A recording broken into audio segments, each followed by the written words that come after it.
کیا آپ جانتے ہیں کہ دنیا کے سب سے کامیاب اور ایماندار تاجر کون تھے؟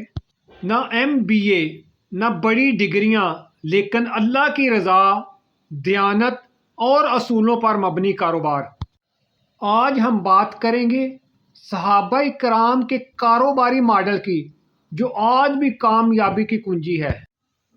صحابہ کرام صرف دین کے داعی نہیں تھے، بلکہ بہترین تاجر، بزنس مین اور ایماندار کاروباری لوگ تھے۔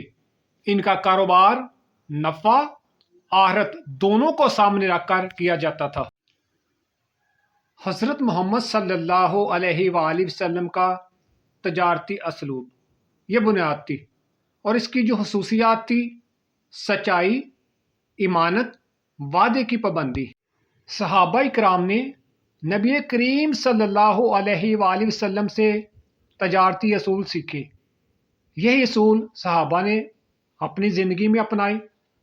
حضرت ابوبکر صدیق رضی اللہ تعالیٰ عنہ کپڑے کی تجارت کرتے تھے، خلیفہ بننے کے بعد بھی کام جاری رکھا، حلال کمائی پر آپ کا یقین تھا۔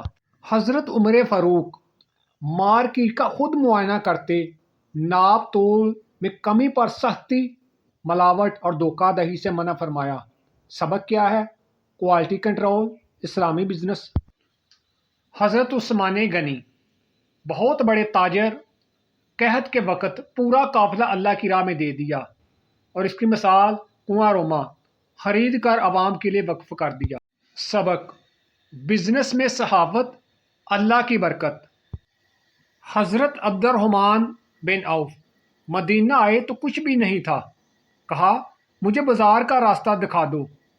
بزنس حکمت عملی، ایمانداری، محنت، خود انحصاری، اور اس کا نتیجہ چند سالوں میں کامیاب تاجر بن گئے۔ صحابہ کرام کے کاروبار کے سنہری اصول: نمبر 1 سچائی، نمبر 2 ناپ تول پورا، نمبر 3 ظہیرہ اندوزی سے پرہیز، نمبر 4 نفع میں اعتدال، نمبر 5 زکوٰۃ اور صدقہ، اور نمبر 6 اللہ پر توکل۔ قرآن پاک میں اللہ پاک کا ارشاد ہے، اور ناپ تول پورا کرو۔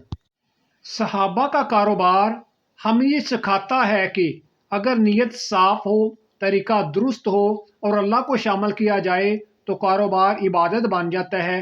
یہی ہے اصل کامیابی۔ اگر آج کی ویڈیو سے آپ نے کچھ سیکھا ہے تو ویڈیو کو لائک کریں اور دوستوں کے ساتھ شیئر کریں، اور میرے چینل کو سبسکرائب کر لیں۔ سوچ سے کامیابی تک، اور ہو سکے تو کسی دوست کے ساتھ ضرور شیئر کریں، ہو سکتا ہے اس کی بھی زندگی بدل جائے۔ اللہ حافظ۔